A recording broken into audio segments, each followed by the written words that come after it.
Quero também desejar uma boa noite para você que nos assiste, nos acompanha pelas redes sociais. Agradecer também ao Ministério de Louvor. Deus abençoe. Que presença de Deus, né? Quantos aqui sentiram a presença de Deus? Amém. Deus está nesse lugar. Queria que você abrisse comigo a sua Bíblia ou acompanhasse a gente aqui. Creio que vai ser transmitido aqui no telão. Se você puder abrir a sua Bíblia ou acompanhar aqui. Vamos ler em 1 Crônicas, capítulo 17.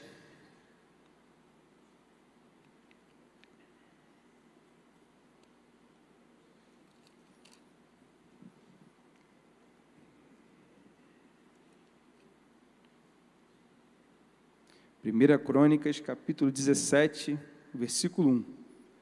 Todos acharam? Amém? Vamos ler aqui, você que não está com sua Bíblia, pode ler aqui também. Está na versão NVI. Diz assim a palavra do Senhor. O rei Davi já morava no seu palácio, quando certo dia ele disse ao profeta Natã: aqui estou eu, morando em um palácio de cedro, enquanto a arca da aliança do Senhor permanece em uma simples tenda. Amém? Feche seus olhos, vamos orar ao Senhor. Senhor Jesus, nós queremos te exaltar, papai.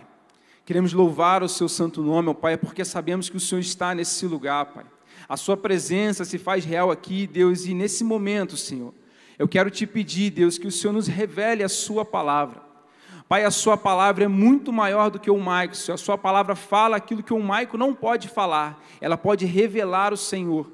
É através da sua palavra que nós conhecemos o Senhor, e nessa noite, ó Pai, nós queremos conhecer mais o Senhor. Revela, Senhor, o Senhor, revela o seu coração para nós, Senhor, nessa noite, através da sua palavra. Senhor, nós sabemos que o homem pode falar, mas o seu Espírito Santo pode revelar. Então, revela a sua palavra nessa noite aos nossos corações, Senhor. O Senhor tem total liberdade para agir, Senhor, nesse lugar, Senhor.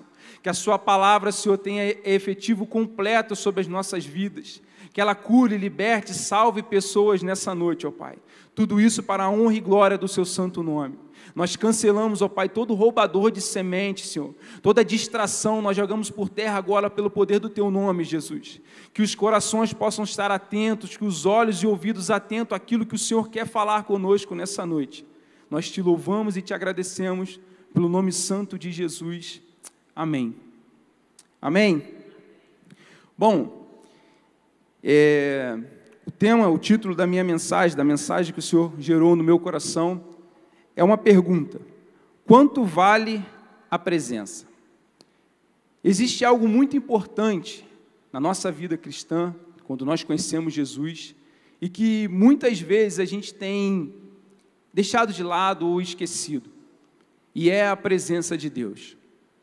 Infelizmente, a gente acaba em uma rotina, se acostumando a vir à casa do Senhor, se acostumando a estar aqui no culto, adorando aqui ao Senhor, cantando aqui os louvores, mas, às vezes, a gente acaba vindo para cá numa rotina, num costume, e a gente acaba deixando de lado algo muito importante, que aqui habita a presença de Deus. E quando eu falo isso, eu me incluo também. E assim, eu não estou aqui para julgar ninguém, muito pelo contrário, eu creio que a palavra de Deus ela vem trazer luz para tudo aquilo que a gente vive, trazer ensinamento para nós. Mas a gente, muitas vezes, esqueceu o valor da presença de Deus. E isso me lembra um episódio na Bíblia, em que a Arca da Aliança, no Velho Testamento, representava a presença de Deus na terra, no meio do seu povo, e certa vez ela é roubada de Israel. Ela é levada pelos filisteus durante uma guerra, e ela é levada ao território dos filisteus, e ali ela fica um certo tempo. Depois de um tempo, algumas coisas acontecem ali, aquela arca é devolvida para Israel, e aí quando ela chega no território de Israel, ela fica na casa de um homem chamado Abinadab. E a Bíblia vai dizer, e assim, calculando, os estudiosos também dizem que ela fica cerca de 20 anos na casa desse homem. E no decorrer disso, Davi se torna rei de Israel, E uma das primeiras coisas que ele quer fazer é trazer a Arca da Aliança para Jerusalém, para a cidade de Davi. Ele quer trazer a presença de Deus para Jerusalém. E aí ele vai atrás dessa arca, ele começa a trazer aquela arca, e no meio daquele trajeto acontece algo, Uzá acaba colocando a mão na arca para apoiá-la, e ele acaba morto. E aí o que acontece com a arca? Ela vai para a casa de outra pessoa, para a casa de Obed-Edom. E ali fica durante um tempo também. Passado-se um tempo, Davi, apaixonado, amante da presença de Deus, representado ali pela Arca da Aliança, não desiste. Ele vai até a casa de Obed-Edom e consegue trazer a arca até Jerusalém. Mas o ponto que eu queria destacar é que a arca tinha sido roubada, ela fica 20 anos na casa de Abinadab, e mais um tempo naquele percurso de chegar em Jerusalém ou não, e durante todo esse período, o tabernáculo, que era onde acontecia o culto, a adoração, os sacrifícios, continuava funcionando. Mas como assim ele continuava funcionando sem a Arca da Aliança? Continuava toda a liturgia do culto, havia sacrifício, havia adoração, havia louvor, mas não havia a presença de Deus. E ele continuou numa rotina, sacrificando animais, escondendo o pecado do povo, mas a presença de Deus não estava ali, porque a arca que representava a presença não estava naquele lugar. E alguns dias atrás, o pastor Diego foi muito usado por Deus aqui, ministrou uma mensagem, e essa mensagem, ela, como diz a palavra, ela feriu o meu coração, ela foi junto a juntas e medulas, e aquilo ali abriu muito a minha mente. Ele leu um versículo, ele leu toda a passagem, mas eu quero só ler um versículo, está em 2 Pedro 1,3, acho que vai projetar para a gente ler junto. 2 Pedro 1,3, se não projetar, se você quiser abrir para acompanhar. Bom, eu vou lendo para a gente poder ganhar tempo. 2 Pedro 1,3, diz o seguinte: o seu divino poder nos deu tudo de que necessitamos para a vida e a piedade, por meio do conhecimento daquele que nos chamou da sua própria glória e virtude. A palavra de Deus diz que Deus nos deu 25% daquilo que a gente precisa. Não, 50%. 75% daquilo que a gente precisa para ter uma vida boa, para viver. 90%? Não. A palavra de Deus diz que Ele nos deu tudo, para que a gente possa, que a gente necessita para a nossa vida. E isso é por meio do conhecimento de Deus. E como conhecer Deus? Ele se revela na sua palavra. Mas também dá para conhecer Jesus se envolvendo com a presença dEle. Ele se faz conhecedor, você pode conhecer Jesus se envolvendo com a presença dEle. E Deus, Ele sempre quis estar junto com o homem. Ele sempre quis que a presença dEle estivesse junto conosco. Foi assim no jardim. Se nós lermos em Gênesis, nós vamos ver que Deus descia ali, estava ali compartilhando com o homem, tinha um relacionamento, a presença de Deus estava no jardim. Com o passar da Bíblia, nós vamos ver que Ele cria o tabernáculo de Moisés, e depois de todo construído, a presença de Deus repousa sobre aquele lugar, no meio do povo, no meio do deserto. Depois, no tabernáculo de Davi, quando Davi traz a arca de volta, Deus estava ali novamente com a sua presença no meio do seu povo. Depois, Salomão constrói um templo magnífico para o Senhor, e quando ele acaba de construir aquele templo, a presença de Deus invade aquele lugar, e a presença de Deus novamente estava com o povo. Mais para frente, Jesus, ele vem, e como alguns dizem, ele tabernaculou entre nós, era a presença de Deus aqui andando juntamente com o homem. E ele nos enviou o Espírito Santo, e agora a presença de Deus habita dentro de mim e de você. E você já parou para pensar o quão importante é isso? Sabe, não é a melhor camisa, a melhor calça, a melhor roupa que você pode usar. Sabe, não é aquilo de maior valor que você pode comprar, mas é o Espírito Santo, é o próprio Deus habitando dentro de você. Isso é a melhor notícia que nós poderíamos ter. É muito melhor do que a gente ganhar na Mega Sena, ser sorteado na rifa do Turri. Isso é muito melhor. Isso é maravilhoso. Isso é algo que, sabe, a nossa mente não consegue mensurar o quão importante é isso, o quão valioso é isso. Jesus habita dentro de você. A presença dele agora está dentro de você, não está mais em um lugar apenas. Não que ele não se move em alguns lugares, como está aqui, mas ele está dentro de você. E, como nós lemos, Davi, ele sabia o valor dessa presença. Ele tinha tudo que precisava. Esse episódio, a qual ele fala com Natã, que estava ali no seu palácio, mas ele estava incomodado, porque a presença do Senhor estava lá, né? A Arca da Aliança estava numa simples tenda. E a gente precisa entender que Davi, ele tinha tudo, tudo para o seu conforto, para o seu prazer, mas algo incomodava Davi. A presença de Deus está numa simples tenda. E isso nos mostra que alguém que tem tudo, abria mão, não abria mão de qualquer maneira, não tinha como negociar, ficar sem a presença de Deus. Nós temos o hábito de, e sejamos sinceros, nos aproximarmos do Senhor quando a coisa aperta.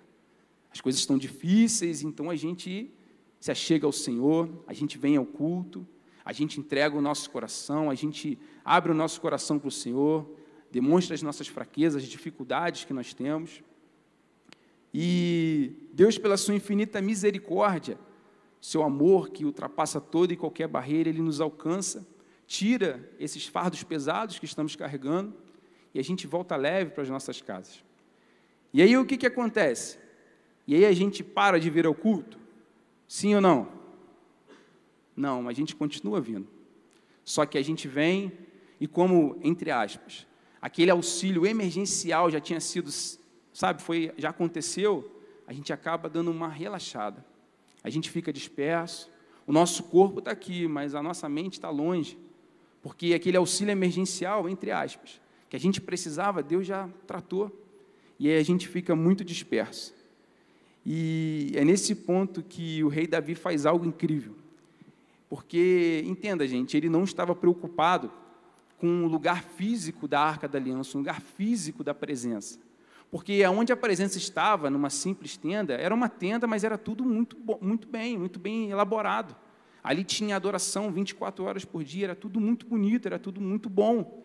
Só que a preocupação de Davi não é com o lugar físico, mas é a maneira que a presença de Deus estava sendo tratada. Ele diz, numa simples tenda. Esse homem de Deus, um homem segundo o coração de Deus, tinha um coração que queimava, desejava a presença de Deus.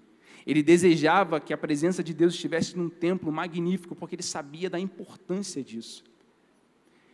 E essa sensibilidade, essa fome e sede, nós muitas vezes perdemos. E sabe o que acontece? Nós estamos na presença como se estivéssemos em qualquer outro ambiente. Isso é muito perigoso. Na Bíblia existe um padrão muito interessante. Toda vez que Deus constrói algo, ou algo é construído para Deus, Ele repousa a sua presença. Quer ver? Toda vez que isso acontece, Ele repousa a sua presença. Ele constrói o jardim e o homem em 6 dias. E no 7º dia, o que a Bíblia diz que Deus fez? Deus descansou. Deus repousou a sua presença sobre a sua criação. Quando o tabernáculo de Moisés é construído, após toda a construção ter sido feita por Bezalel, toda a instrução de Deus, um homem que Deus levantou com sabedoria e entendimento para saber, para poder elaborar na terra aquilo que era no céu, quando tudo está pronto, Deus repousa a sua presença sobre aquele tabernáculo. O templo de Salomão, a mesma coisa. Após toda a construção, se você ler na Bíblia, a gente vê que todas as medidas são totalmente exatas, tem que ter tal medida, tal largura, tal altura, tudo muito bem calculado. E um templo maravilhoso é construído. Quando esse templo é totalmente construído, o que acontece? Deus repousa a sua presença sobre aquele lugar. E nessa passagem específica diz que a glória do Senhor era tão densa, era tão forte, que ninguém conseguiu ficar naquele lugar e ninguém conseguiu ficar de pé diante da presença dele. E eu gosto da ideia de pensar que Deus está construindo algo em nós, porque nós fomos quebrados, irmãos. O pecado nos quebrou. A gente tinha uma forma perfeita, mas o pecado quebrou essa forma. Então, eu gosto de pensar na ideia que Deus está construindo algo em nós. Então, se Deus está construindo a nossa vida, então se empenhe em fazer uma vida correta, uma vida reta, digna diante dEle, porque Ele está derramando a presença dEle sobre você. O Espírito Santo, como eu disse, Ele habita dentro de nós. Se você crer, Ele mora dentro de você, Ele está contigo. E existe um salmo, e Davi, esse homem apaixonado pela presença, fala no Salmo 51, se você puder ler comigo, 51, versículo 11. Ele levanta um clamor, a gente vai ver o clamor de Davi pela presença de Deus. Salmo 51, verso 11.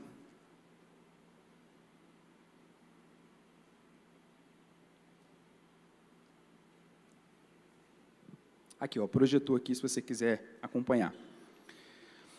Diz o seguinte: não me expulses da tua presença, nem tires de mim o teu Santo Espírito. Devolve-me a alegria da tua salvação e sustenta-me com o espírito pronto a obedecer. Davi, ele diz aqui: não me expulses da tua presença. É um clamor quase que da alma dele gritando: não me expulses da sua presença. Esse era um homem que sabia mensurar o valor da presença de Deus. E quando eu estudava, orava ao Senhor, eu me lembrei da minha conversão. Acho que eu nunca falei isso aqui, eu contei para poucas pessoas. Mas eu sabia quem era Jesus por informação, eu não tinha tido um encontro real com Cristo. Eu sabia quem era Jesus, mas eu não estava nos caminhos do Senhor, e por muito tempo eu andei assim. Mas um certo dia eu ouvi uma mensagem do Senhor diretamente para mim, aquilo me tocou, mas eu fiquei relutante com a situação. Falei, não, acho que não é o tempo. E eu achava que eu era o dono do tempo, mas o dono do tempo é Ele. E naquele decorrer daquela semana, numa sexta-feira, eu senti nitidamente Deus meio que tirando a presença dEle de mim. Eu senti isso no meu quarto, na minha casa, sozinho, não tinha ninguém comigo. Mas foi a pior experiência que eu já senti na minha vida. Era como não ter o ar para respirar. Quando a gente passou por aquela situação do Covid, eu passei algo semelhante, mas não foi assim, nada comparado àquilo. É como se a presença dele havia se afastado de mim, e eu confesso para você, foi a pior experiência da minha vida. Não dá para a gente viver sem a presença de Deus. Não dá, não dá. É como o ar que respiramos. E o que levou Davi a chegar nessa declaração? Um certo dia ele acorda, ele se dá conta de que a presença de Deus está numa simples tenda, ele chama o profeta Natã, mas como é que Davi chegou nesse ponto, nessa sensibilidade do valor da presença de Deus? E aí eu queria ler com você o processo que Davi passou para poder chegar a esse nível de fome e sede pela presença. Queria te convidar a abrir comigo em 2 Samuel, no capítulo 6. Como eu disse, uma das primeiras coisas que Davi faz quando ele assume o trono é buscar a Arca da Aliança, buscar a presença de Deus. Toda vez que eu falo a Arca da Aliança, é a presença de Deus. Então, uma das primeiras coisas que ele faz é ir buscar essa arca. Ele sabia que Deus tinha estabelecido ele como rei, que Deus era com ele, mas ele não abriria mão da presença de Deus ali pertinho dele. E aí, o que acontece aqui em 2 Samuel, capítulo 6? Se você abriu aí, se puder acompanhar, ou deve projetar aqui também. Eu vou ler para a gente poder ganhar tempo. E diz o seguinte: de novo, Davi reuniu os melhores guerreiros de Israel, 30.000 ao todo.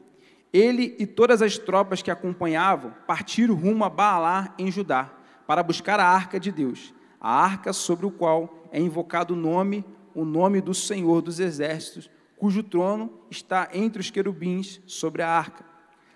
Puseram a arca de Deus em uma carroça nova e levaram da casa de Abinadab, que ficava em uma colina. Uzá e Aió, filhos de Abinadab, conduziam a carroça. 4. Com a arca de Deus, Aió andava à frente dela. Aí nesse mesmo capítulo, pula para o versículo 6, se você puder. Aí diz: quando chegaram à eira de Nacon, Uzá esticou o braço e segurou a arca de Deus, porque os bois tropeçaram.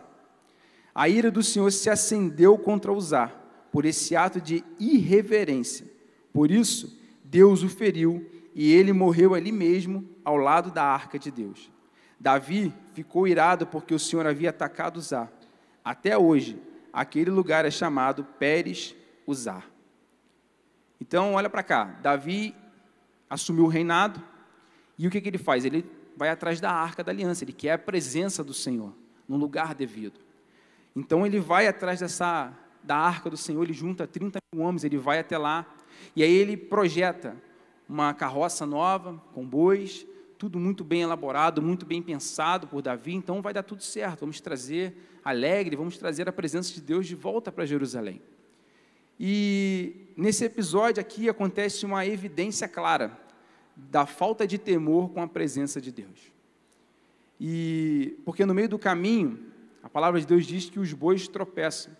E Uzá, filho de Abinadab, aquele mesmo que a arca estava na casa dele durante 20 anos, vai ali querendo dar uma ajuda para a arca não cair, toca na arca para acertá-la.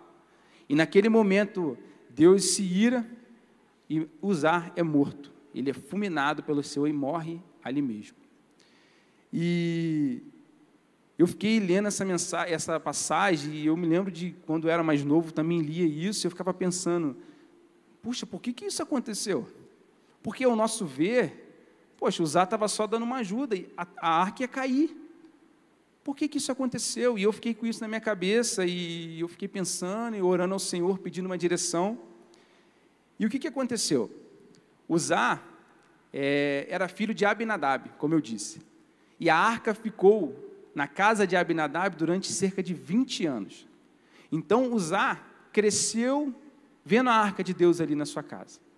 Não sei onde ela ficava, a Bíblia não diz se ela ficava em um quarto separado, num lugar mais alto, um lugar mais baixo, um lugar fora da casa, mas aquela arca ficou ali durante 20 anos, e ele cresceu vendo aquela arca ali, que representava a presença de Deus. E o que acontece com Uzá? De tanto ver aquela arca ali, Uzá se acostumou com a arca, se acostumou e se acomodou com a presença. Então, quando aquela arca está prestes a cair, Uzá estende a mão não para a presença, mas para um objeto, a arca da aliança. E a falta de temor, a falta de reverência, como diz a palavra, fez com que Uzá fosse morto. E isso aqui nos alerta sobre algo muito importante. Gente que se acostuma com lugares e situações fica relaxada e dispersa. Você e eu estamos diante da presença do Rei dos Reis, o Senhor dos Senhores.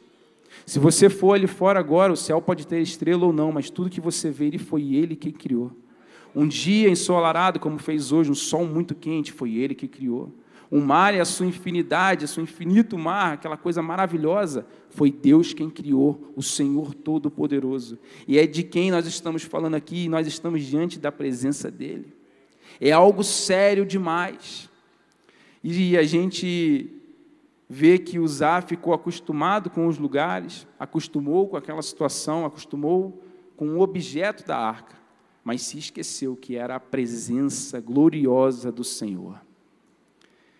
Eu não estou dizendo que sim, nem que não, que Deus não pode fulminar alguém que estiver de uma forma irreverente aqui, uma forma totalmente despreparada diante da presença dEle, alguém que não respeita ou está acostumado. Não estou dizendo sim, nem que não, Deus é soberano. Mas acostumar com a presença de Deus e achar normal estar aqui diante da presença dEle pode nos matar espiritualmente. Porque, assim como o pastor Sérgio costuma dizer, os anjos estão passando com a bandeja, com tudo aquilo que você precisa, diante da presença de Deus. E a gente está aqui precisando de algo, e a gente está disperso. E aí a nossa vida espiritual vai só caminhando, ladeira abaixo, sendo que tem tudo, como nós lemos aqui no versículo de 2 Pedro, Deus nos deu tudo que necessitamos para a nossa vida. Tudo. Não é 90%, 10%, 99%, não, é tudo que precisamos. E Davi vê essa situação, Uzá morre, e Deus, a palavra de Deus vai dizer que Davi fica furioso com aquilo, porque na cabeça dele estava tudo certo, estava fazendo uma boa coisa, mas não estava fazendo da maneira correta. E aí o que Davi faz? Ele desiste? Jamais. Era um homem que o coração dele queimava pela presença de Deus.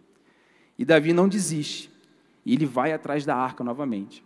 Após esse episódio, a arca não vai, porque Davi não consegue. Davi deixa a arca por ali mesmo e fica na casa de um homem chamado Obed-edom. E aí nós vamos ler que Davi ele não desiste, ele vai novamente atrás da arca.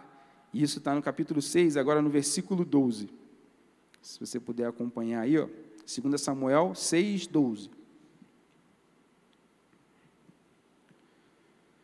Isso nos mostra que, apesar dos empecilhos, Davi não abria mão da presença de Deus. E, ao nosso ver, é algo terrível. Um homem morreu ali, mas porque ele estava de uma maneira, como diz a palavra, irreverente diante da presença. Mas Davi não desistiu da presença de Deus. Olha o versículo 12. Disseram ao rei Davi: o Senhor tem abençoado a família de Obed-edom, onde a arca estava, e tudo o que ele possui por causa da arca de Deus. Então Davi, com grande festa, foi à casa de Obed-edom e ordenou que levassem a arca de Deus para a cidade de Davi. 13. Quando os que carregavam a arca do Senhor davam 6 passos, eles sacrificavam um boi e um novilho gordo. Assim, ele e todos os israelitas levaram a arca do Senhor com gritos de alegria ao som de trombetas. E aconteceu que, entrando a arca do Senhor na cidade de Davi, Mical, filha de Saul, observava uma janela. Ao ver o rei Davi saltando e dançando diante do Senhor, ela o desprezou em seu coração. 17. Eles trouxeram a arca do Senhor e a colocaram na tenda que Davi lhe havia preparado. Então Davi ofereceu holocaustos e ofertas de comunhão diante do Senhor. Depois de oferecer os holocaustos e as ofertas de comunhão, Davi abençoou o povo em nome do Senhor dos Exércitos e deu uma rosca, um bolo de tâmaras e um bolo de uva passa a cada homem e a cada mulher israelita na multidão. Então todo o povo partiu, cada um para a sua casa. Voltando Davi para casa, para abençoar a sua família, Mical, filha de Saul, saiu ao seu encontro e lhe disse: como o rei de Israel se destacou hoje, despindo-se sem pudor diante das escravas dos seus servos, como um homem vulgar. Davi, porém, disse a Mical: tudo o que fiz foi diante do Senhor, aquele que me escolheu em lugar do seu pai e de toda a casa dele, quando me designou príncipe sobre o povo do Senhor, sobre Israel. Por isso celebrarei diante do Senhor. 22 e 23 para a gente encerrar. Eu me rebaixarei ainda mais e me humilharei aos meus próprios olhos. Contudo, serei honrado por essas escravas que você mencionou. Mical, filha de Saul, jamais teve filho, até o final da sua vida. Então o rei Davi, ele vai novamente onde está a arca, onde está a presença do Senhor, a casa de Obed-edom, mas agora ele muda a sua estratégia. Agora ele, cheio da sabedoria, ele consegue trazer a arca para Jerusalém. E por que ele consegue trazer a arca aqui? Aqui tem muito ensinamento nessa passagem, mas eu queria destacar pelo menos 2 aqui para nosso entendimento. O primeiro é que, como nós lemos aqui, Davi não mais usa uma carroça com bois. Não está usando mais como a primeira vez, uma carroça nova com bois, mas agora ele traz os levitas. Os levitas estão trazendo a arca, né? Aqui a palavra de Deus diz, aqueles que carregavam a arca do Senhor. Então agora, não mais os bois estão levando numa carroça, mas são pessoas escolhidas por Deus carregando essa presença. Você foi escolhido para levar a presença de Deus em seus ombros. E interessante é que aqueles homens, eles não eram perfeitos, mas eles eram disponíveis para ser pessoas que carregassem a presença de Deus. E a gente bota muito empecilho quanto a isso. Poxa, eu tenho a presença de Deus, mas eu sou tão imperfeito.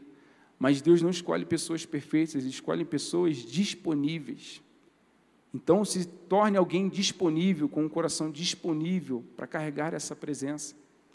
A primeira coisa que Davi faz é isso. Não mais agora numa carroça com bois, mas agora ele entende que pessoas disponíveis podem carregar essa presença.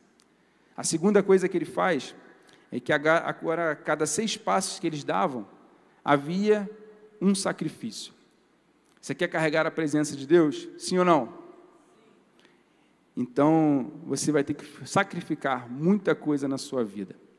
porque eu não sei a distância que media a casa de Obed-Edom até Jerusalém, mas imagina, a cada 6 passos, um boi e um novilho gordo eram sacrificados. Imagina quantos bois não foram sacrificados, quantos novilhos gordos não foram sacrificados naquele percurso. Então, muita coisa foi sacrificada, você concorda? Então, se você quer carregar a presença, você vai ter que sacrificar algo ou muita coisa na sua vida. Porque a presença de Deus, ela não se manifesta na minha e na sua vida, se ela não for a prioridade. Sabe, se estiver algo no trono do seu coração, ocupando o lugar que é de Deus, o lugar da presença dEle, isso vai ter que ser sacrificado para você poder carregar a presença dEle. E aqui vai um alerta muito, muito forte, porque a palavra de Deus vai dizer que Davi, ele vem com a arca, ele vem com a presença de Deus, ele entra em Jerusalém dançando, cantando, celebrando. E o que acontece nesse momento? Em uma janela, uma de suas esposas, Mical, filha de Saul, está observando o rei. E a palavra de Deus diz que ela despreza o rei no seu coração. E não o suficiente, quando o rei vai até a família dele para abençoar a família, ela vai ao encontro dele, e aqui nessa versão que nós lemos, diz até que ela diz que ele é um homem vulgar, porque ele estava ali dançando, e isso não era um porte de um rei. A Bíblia vai dizer que naquele momento, né, ela fica estéril. E ela podia ter aproveitado. Ela podia ter aproveitado a chance, a oportunidade de adorar a presença do Senhor, mas ela escolhe o oposto. E ela fica estéril.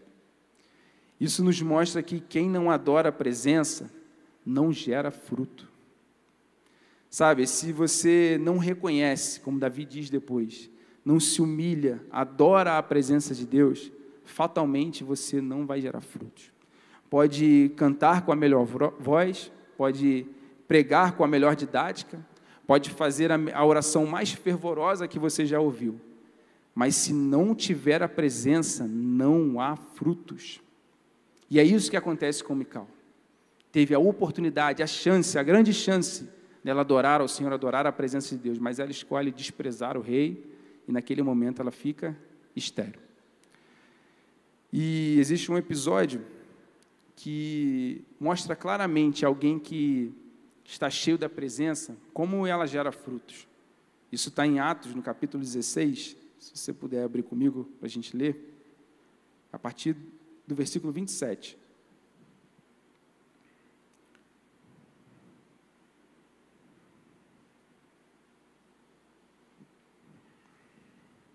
Atos 16, 27. Foi projetado aqui, se você quiser acompanhar. Vou ler por conta do nosso tempo. O carcereiro acordou e, vendo abertas as portas da prisão, desembaiou a sua espada para se matar, porque pensava que os presos tinham fugido. Paulo, porém, gritou: "Não faça isso, estamos todos aqui." O carcereiro pediu luz, entrou correndo e trêmulo, prostrou-se diante de Paulo e Silas, então levou-os para fora e perguntou, "Senhores, o que devo fazer para ser salvo?" Eles responderam: "Creia no Senhor Jesus e serão salvos, você e os da sua casa." E em seguida pregaram a palavra de Deus a ele e a todos da sua casa. Naquela mesma hora da noite, o carcereiro lavou as feridas deles, e em seguida ele e todos os seus foram batizados. Então levou-os para sua casa, serviu-lhes uma refeição e com toda a sua família alegrou-se muito por haver crido em Deus. Aqui é um exemplo muito prático, né, de alguém que foi cheio da presença e que gerou muitos frutos. Essa passagem, ela é muito conhecida no meio cristão, ainda mais o versículo 31 que diz, né? Eles responderam: "Creiam no Senhor Jesus e serão salvos você e os da sua casa." E tem muita gente que interpreta isso aqui de uma maneira tanto quanto errada. Às vezes a pessoa, porque todos terão que ter um encontro com Jesus. Esse ditado de que filho de crente, crentinho é, isso não existe, gente, isso é mentira. Todos nós precisamos ter um encontro íntimo e particular e individual com Jesus.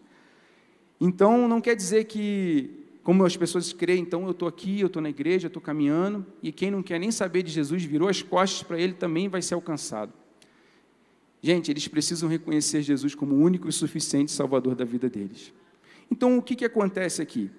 O que acontece é que Para imaginar comigo. Um carcereiro, que era um homem, que era alguém responsável por dar os açoites, por dar ali a correção aos presos, com certeza devia ser um homem muito bruto, um homem já sem as suas emoções, devido ao seu trabalho árduo ali, de estar ali sempre lidando com pessoas, com criminosos. Imagina a cena desse homem saindo de casa, e os seus filhos, a sua esposa, olhando aquele homem bruto, aquele homem que às vezes não demonstrava mais nenhuma emoção, porque o serviço dele era um trabalho terrível, ter que açoitar pessoas, às vezes aqui como Paulo e Silas, inocentes. E ele estava indo para aquele lugar de trabalho. E quando acontece toda aquela situação, nós conhecemos a passagem, Paulo e Silas estão presos, eles começam a adorar ao Senhor, orar ao Senhor, as cadeias se quebram, eles são libertados. E quando ele vê essa situação, ele entra em desespero, porque ele pensa que todos os presos haviam fugido e aquilo era a responsabilidade dele. Então ele tira da sua espada para tirar a sua própria vida. Mas aí ele escuta Paulo e Silas os chamando e dizendo, não precisa, todos estamos aqui. E ele, comovido por tudo aquilo ali, com aquela experiência incrível que ele viu, ele pergunta o que ele precisa e eles dizem essa frase, crê no Senhor Jesus e será salvo tu e a tua casa. E naquele momento aquele homem se converte. E aí que é a chave, e aí que é o tchan do negócio. Porque aquele homem se converte, ele é cheio da presença e agora ele vai para casa. E aí agora imagina comigo, um homem que saiu daquela maneira, bruto, sem emoções, um homem carrasco. Imagina aquele homem chegando na sua casa cheio de Jesus, cheio da presença de Deus. Imagina os filhos e a esposa olhando aquele homem dizendo, não é o meu pai, esse não é o meu marido, esse homem foi transformado. E isso nos mostra que o testemunho dele, o testemunho de alguém cheio da presença alcança os seus familiares. Quer que a sua família seja alcançada pelo Senhor? Seja cheio da presença. Porque quando você é cheio da presença, você gera testemunho, e através do seu testemunho as pessoas conhecem Jesus, as pessoas vão ter sede e fome, aí você conhece a fonte, como aquela mulher samaritana que foi pegar água, e depois ela sabia, o poço estava ali, e Jesus fala com ele, olha, se você beber da água que eu tenho, você nunca mais vai ter sede. E aquelas pessoas com sede, ouvindo essa mensagem, a qual ela foi ministrar, com certeza queriam ir a essa fonte, e ela apontou, a fonte é Jesus. E aqui eu vou caminhando, concluindo para o final, o ministério de louvor pode se colocar aqui. E eu queria ler uma passagem que evidencia muito claro que o valor da presença, que evidencia e deixa algo muito claro, a gente não tem nem como, pensar diferente. Porque é um episódio que acontece com o povo de Israel no Egito, após o Egito, no deserto. Está lá em Êxodo 33, se você puder acompanhar aí comigo. E esse é um episódio que evidencia muito claro o valor da presença de Deus.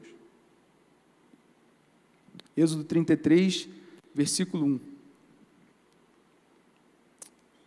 Amém, foi projetado aqui.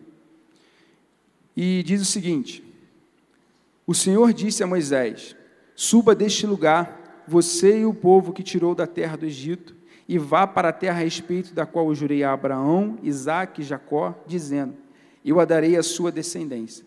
Enviarei um anjo diante de você, e expulsarei os cananeus, os amorreus, os heteus, os ferezeus, os heveus e os jebuseus. Vão para a terra que mana leite e mel, e eu não irei no meio de vocês, porque vocês são um povo temoso, para que não os destrua no caminho. Quando o povo ouviu estas más notícias, pôs-se a prantear, e nenhum deles usou as suas joias. Esse episódio acontece no deserto. Deus ele quer se mostrar ao povo, e o povo fica um pouco com medo, se afasta, é um povo temoso, como diz aqui a mensagem, como diz a palavra. E ele dá essa mensagem a Moisés, e quando Moisés transmite essa mensagem ao povo, o povo vê isso como uma má notícia e começa a chorar. Mas vamos analisar aquilo que Deus falou aqui. Tem uma passagem na Bíblia que Jerusalém está cercada, e Senaqueribe cerca Jerusalém, o inimigo do povo de Deus, e no período do rei Ezequias, e Deus ele envia um anjo ao acampamento desse inimigo do povo de Deus. E segundo Isaías 37, 36, a Bíblia diz que ele mata cerca de 185 mil valentes, um anjo. e oficiais do exército inimigo são mortos naquela noite. Eles estavam ali oprimindo o povo de Deus, um anjo.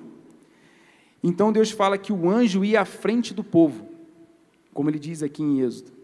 Então, dá para a gente imaginar que o anjo na frente, expulsando todos aqueles povos, os heteus, os fariseus, todos os heteus ali iam ser todos expulsos. Então a terra ia ser entregue na mão do povo de Deus. Então dá para a gente imaginar que ia ter milagre, sim. Um anjo na frente do povo, realizando todos aqueles milagres. Ia ter a intervenção divina, com certeza. Ia ter provisão divina.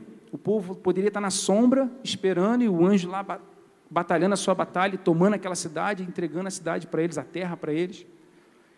Imagina o povo chegando diante de uma cidade fortificada, uma cidade impenetrável, podendo até ter gigantes dentro daquela cidade. E o povo do Senhor não era um povo assim, que era um povo de luta. Eles tinham acabado de sair do Egito, tinha pouco tempo. Mas Deus fala que, olha, eu vou enviar um anjo diante de vocês, e ele vai libertar tudo. Todos os povos serão expulsos daquela terra, porque eu jurei essa terra a vocês. E se a gente parar para analisar, sejamos bem sinceros, isso é uma notícia maravilhosa para o povo. Poxa, a gente não vai nem precisar lutar. Um anjo vai à frente, vai resolver tudo, vai entregar a terra nas nossas mãos, a terra que Deus prometeu para a gente. Mas segundo a Bíblia diz no versículo 4, quando o povo ouviu estas más notícias, pôs-se a prantear, e nenhum deles usou as suas joias. Aos nossos olhos, sejamos bem sinceros, parece uma notícia maravilhosa. Um anjo ia à frente, mas tinha um grande porém. Deus disse, eu não vou com vocês. A minha presença não vai com vocês. Isso deixa bem claro que pode ter milagre, pode ter intervenção divina, pode ter prosperidade financeira, porque eles tomariam tudo que é daquele povo, mas se não tiver a presença de Deus, não vale de nada. Nós temos que ter a presença de Deus, e temos que aprender, se nós um dia esquecemos, ou se valorizarmos ainda mais a presença de Deus. Esse povo, ele tinha uma notícia, ao nosso ver, maravilhosa. Um anjo ia à frente, mas tinha um grande porém. Deus falou, a minha presença não vai, e o povo viu isso como uma má notícia. A gente tem que realmente discernir isso e entender. Pode ter milagre, pode ter tudo, como o rei Davi tinha, mas se não tiver a presença, nós não temos nada. Porque sem Jesus, Jesus mesmo disse isso, sem mim, nada podeis fazer. Amém? Queria que você se colocasse de pé, eu quero orar pela sua vida.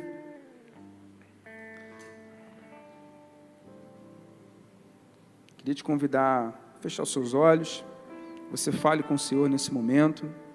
Quero te dizer mais uma vez que a presença do Senhor se faz real sobre esse lugar.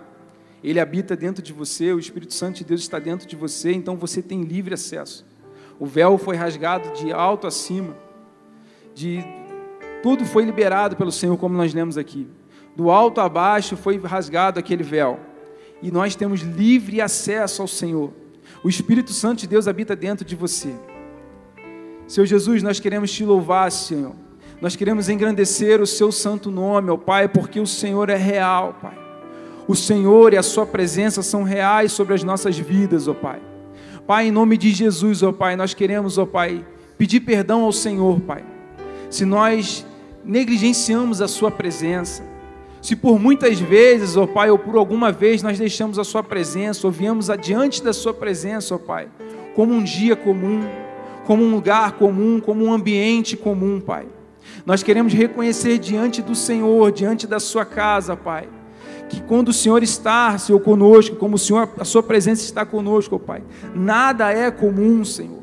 Essa é a maior notícia e a melhor bênção que nós poderíamos receber, Pai. Pai, nos perdoa, Senhor, por estar de qualquer maneira na sua presença, negligenciando, Senhor, aquilo que o Senhor derramou sobre nós.